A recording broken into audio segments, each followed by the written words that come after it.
గిఫ్యూని మాట వినాలి. 300 మంది అందులోకి వెళ్ళడం గొప్ప విషయం కాదు.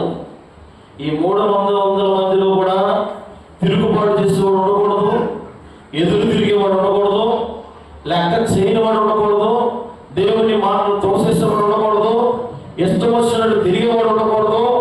దేవుని మాటకు లోబడేవారు ఉండాలి, దేవుని మాటకు భయపడేవారు కావాలి. ఈ రోజున దేవుడు ఎదురు చూస్తుంది ఎవరి కోసమో తెలుసా? మూర్ఖతనం బయలుదేరిందంట. మూర్ఖతనం బయలుదేరింది. నా జీవితం నా ఇష్టం.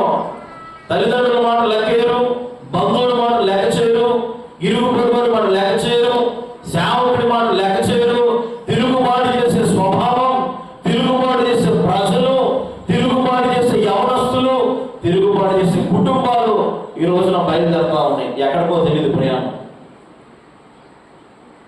ఎక్కడికి వెళ్ళి ముగించబడతాయో తెలియని ప్రయాణాలు ప్రారంభమయ్యాయి. చూడండి, తెలియని ప్రయాణాన్ని